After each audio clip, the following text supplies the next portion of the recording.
Today, we're diving headfirst into a fascinating ancient document, specifically chapter 22 of the book of Deuteronomy. Now, if you've ever tried reading ancient legal codes, you know they can feel incredibly distant. Honestly, maybe even a little confusing. But as we unpack this text together, we're going to discover some surprisingly relevant, hidden meanings behind these ancient laws. So let's just jump right in. Seriously, what on earth do lost donkeys, wearing a shirt made of mixed fabrics, and, of all things, roof construction codes have in common? Because if you read through Deuteronomy 22, you are immediately hit with this rapid-fire, seemingly bizarre variety of rules, all just grouped together in a single text. To a modern reader, it looks completely random. I mean, why jump from returning a lost farm animal directly to what kind of shirt you can wear, and then pivot right to building codes? Well, this actually brilliantly illustrates the core thesis of our source material today. The idea is this: holiness is not confined to the sanctuary. It's lived out in the ordinary moments. Think about it. When we hear the word holiness, we usually picture something highly spiritual, right? Moments of worship, deep prayer, gathering in a religious building. But the text is making a really powerful argument here.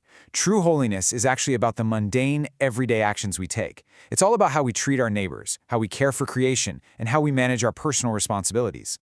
To make sense of all this, here's our roadmap for today's explainer. First, holiness in the everyday. Second, compassion in ordinary moments. Third, wisdom, order, and responsibility. Fourth, justice for the vulnerable. Fifth, the ultimate fulfillment. And finally, number 6, living out holiness today.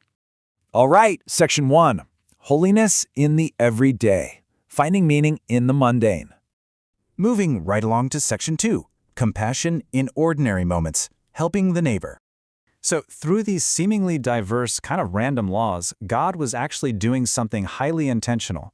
He was shaping the daily character of an entire people. And that translates directly into everyday empathy and just helping out your neighbor.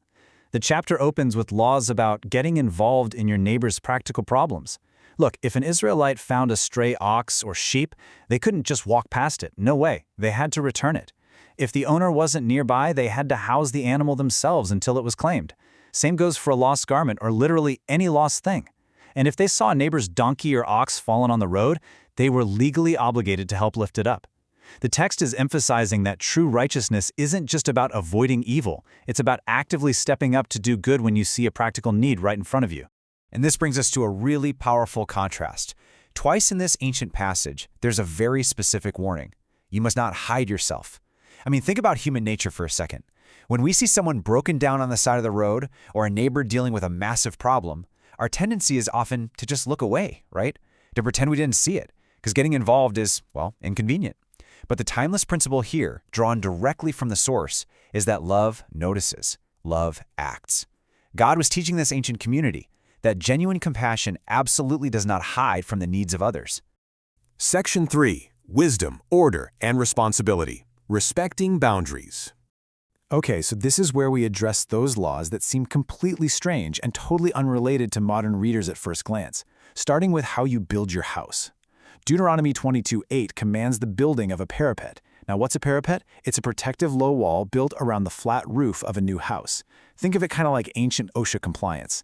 Because back then, the flat roof was essentially your patio. It was a place where family and guests gathered. If you didn't build a wall and someone accidentally fell off and died, the guilt of bloodshed was on your household. So what looks like a dry, ancient architectural building code is actually a profound lesson in taking proactive responsibility for your neighbor's safety. Loving God literally meant ensuring your own property didn't put others at risk.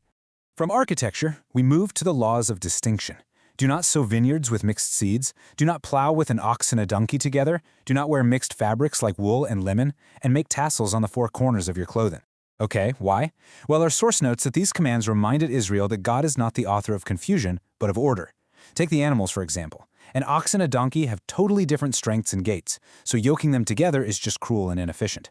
But going even deeper, avoiding mixed fabrics and seeds, these were daily symbolic reminders that they were a distinct, set-apart people. Every single time they got dressed or planted a field, they were reminded of their unique identity and God's created order.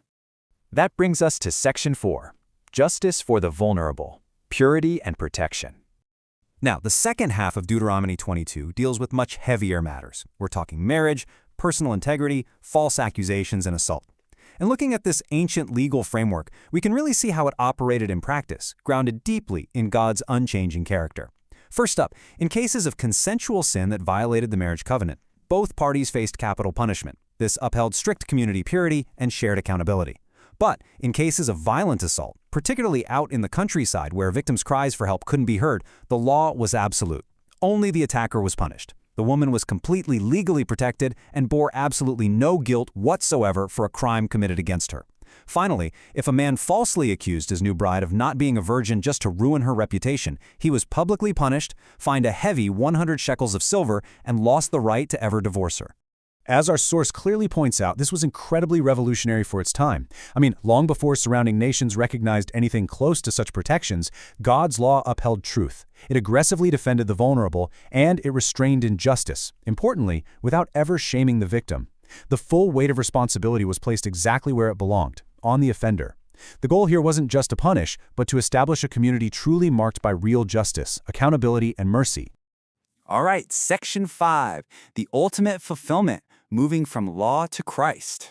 So all of these ancient regulations, as good and as just as they were, they actually point beyond themselves to a much greater theological climax. According to the text, Jesus Christ actively lived out all of these ancient requirements during his earthly life.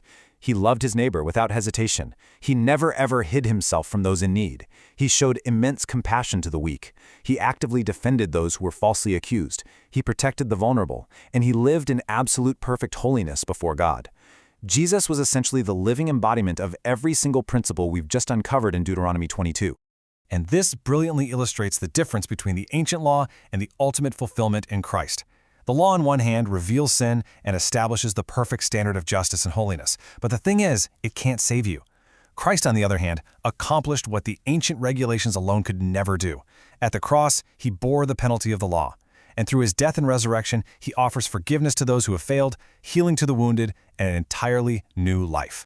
Which leads us to our final part, Section 6, Living Out Holiness Today, our daily application. Although believers today aren't under these specific ancient covenant regulations, the principles behind them are deeply, deeply relevant to our modern choices. The absolutely crucial takeaway here is this: holiness is not reserved for extraordinary moments of spiritual devotion. Every part of life belongs to God. Whether you're returning a lost item, making a wise decision about your property, speaking truthfully in a really difficult situation, honoring your marriage, or standing up for someone who's vulnerable, you are practicing holiness. Our everyday attitudes, words, and actions are all daily opportunities to display Christ's character to the world around us. I want to end today's explainer with a final, really provocative thought drawn directly from the source's reflection. I want you to really ask yourself this question: does my daily life reflect the holy character of the God I worship? Are we actually willing to help those in need, to act with integrity when literally no one else is watching, and to honor God's design in the mundane moments of our week? Let that question sit with you today. Thank you so much for joining me as we unpacked the hidden depths of these ancient laws. Keep learning, keep reflecting, and I'll see you in the next explainer.